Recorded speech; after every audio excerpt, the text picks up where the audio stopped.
Hi guys! So it's time to go over what happened on The Bold and the Beautiful this week. My goodness, so much went down. So basically, let's start with Monday's episode. Will was talking to Katie, basically saying he wants Elektra to move in with him. Elektra did mention later in the week that she's just not ready for that. And I feel like we're going to get into this a little bit more when we get more into the video. Also, I love Steffi and Elektra's duo. This was a whole week thing. Like, it started on Monday's episode, but like, throughout the whole week, I just loved their duo. And then, Will reassures Dylan that she doesn't have to worry about Elektra banning her from his property. Which, yeah, it's his house and not Elektra's. But the thing is, I feel like he should respect his girlfriend's boundaries. I feel like that's something that should be done in a relationship. Like, if she's worried about this, then he should respect that. Also, Elektra was wearing leather, like, before they left for the business trip. That doesn't strike me as her style. It really doesn't. It looked good. Don't get me wrong, but, like, it's weird. It just doesn't strike me as, like, Elektra's style, you know? I don't know. And then I said Will is the problem. Because he's the one that's inviting Dylan, even though he knows Elektra's not really okay with it. He is the problem here, not Dylan, and if only Ivy saw that, but we're going to get into that later in the video. I love Carter and Daphne. This is like Tuesday's episode now. Also, why does Hayes yell so much? It's like every single sentence he says, it's like yelled and it's stretched out. I thought the actress who played Kelly was bad, but like the actor for Hayes, I get they're kids. I understand that, but they really couldn't find anyone better. This feels so mean to say. I get they're trying, but like I can fully understand why we don't see them on screen that much. And Will, Dylan, and Hayes were acting like a family. Like Dylan and Will with Hayes. And I just have to say it again. I know I said this last week. Will and Dylan, they do have great chemistry. Great on-screen chemistry. And I feel like that's something even Elektra and Will don't have. I just noticed that. Wednesday's episode, I just have to say this. Finn can't look after his son for one night. Like, Steffi's gone one night. The kids are always at sleepovers, or someone else is watching them. Steffi leaves town for one night. Finn's supposed to watch his son. And he can't do it for one night. Like, I get being a doctor, it's like a busy job. I get that, but come on. Are there, like, no other doctors at the hospital? Also, I loved Harmony. She was there in Wednesday's episode. She was like that girl that's like, I liked her vibe. It's like that sort of philosopher's vibe. And then Brooke said she tries hard not to meddle in her kids' lives. Really, Brooke? Really? I'm pretty sure every single time you're on screen with your kids, you're always trying to meddle, you're asking a bunch of questions. Come on.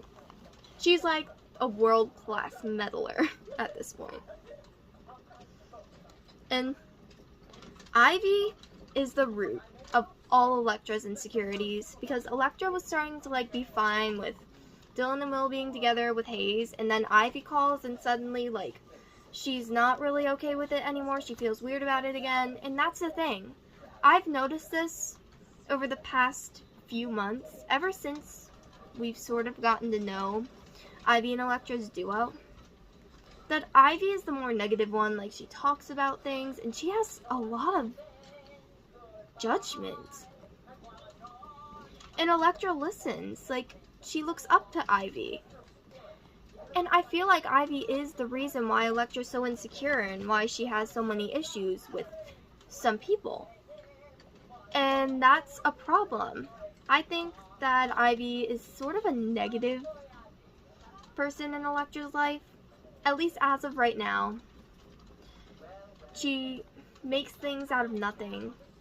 Ivy has always annoyed me to an extent, but like, yeah, she's getting really annoying like she was in 2015 now. Carter and Daphne are planning on getting married at Forrester. I would love to see a Forrester wedding. Hopefully we get that soon. And Ivy showed up at Will's. And then Thursday's episode, Will opens up to Dylan. This had me tearing up, honestly. I'm very attached to these characters, obviously. But like, my goodness. Just hear him get into all of like the family issues he grew up with. Because I always thought about that. When those whole love triangles were going on with Katie, Bill, and Brooke, I was actually thinking, like, what happens to Will in all of this? And now we finally get confirmation on how he felt during all of this. Now they always send him to the boarding school, he felt isolated. And yeah, it's valid. And it's really sad to think about. Honestly. And of course, Ivy keeps spying. Honestly, it looks bad. Like, what happened between Will and Dylan, it looks bad, especially when Dylan tripped. Like, there was clear chemistry there. They both wanted to kiss each other. And they held back because they both do love Electra. But, like, come on. They're going to end up together at one point. They just have too much chemistry not to. As much as I don't want that to happen,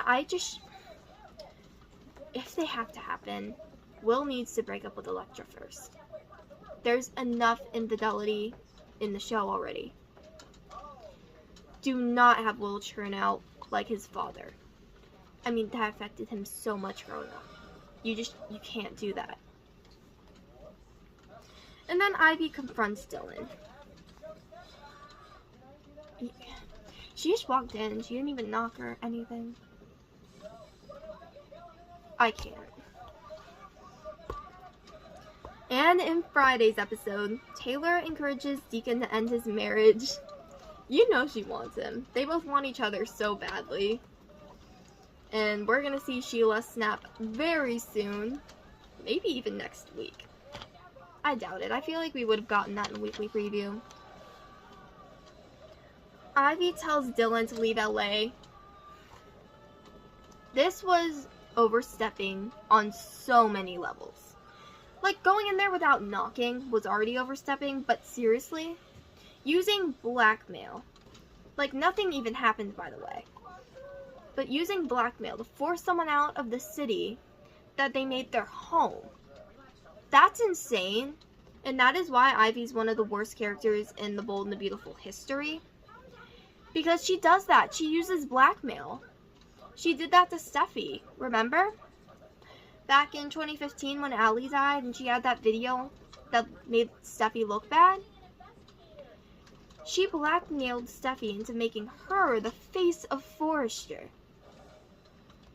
Honestly, she can't get away with this. She didn't really end up getting away with it last time. At least not for long. So let's hope she doesn't this time. I wonder if Steffi can stop her again. That would be so cool. Did Steffi even stop her last time? Yeah, I guess she did. And Deacon and Taylor finally kissed. We knew this day was coming. I was not looking forward to this day. Because I actually really liked Deacon and Sheila together. At least back when Deacon really loved her. Now they're cringe. But before that, they were great. They ruined my favorite couple. But The Bold and the Beautiful has a tendency to do that. So, let's get into the weekly preview. Dylan and RJ meet. I wonder if The Bold and the Beautiful is gonna try and, like, go this direction where Dylan and RJ become a couple and Will and Electra will be fine, but I just don't see that happening. I feel like Will and Dylan are going to end up together. And I feel like Elektra is actually going to end up with RJ. They did have a couple moments already. And they keep bringing up how they're, like, both Forresters but not related. Why would they do that if they're not going to be set up to be a couple? They need the audience to know that they're not actually related. Even though they were raised knowing that they were family. I don't know. There's a lot of that in this show, too. It's kind of weird, but you know what? We're just gonna go with it. Steffi tells Taylor no more Deacon. Otherwise, Taylor will lose her and, like, Steffi's family. Are you kidding me, Steffi? I get her concerns, but that's a bit far. Okay, but imagine what Taylor's reaction is going to be. Like, imagine carrying a baby, or in this case, babies, because she was a twin, for 9 months. Raising her entire life. Being there for her. When she's an adult. Being a person she can always talk to. And then you find the love of your life. That's, like, somewhat complicated. And she threatens to cut you off, like, just like that. That's insane. This week was very dramatic. I don't think next week's gonna be nearly as dramatic. But, you know, we need those, like, boring weeks in between the interesting ones, I guess. But I do hope we get Crazy Sheila soon, because if we don't, it's just gonna continue to be, like, boring for that storyline. I feel like they've dragged it out a bit. I don't know. That might just be me. But anyways, that's all for today. Thank you all for watching. Subscribe to my channel, like this video, turn on your notification bell, and I will see you all one of these days. Bye, guys.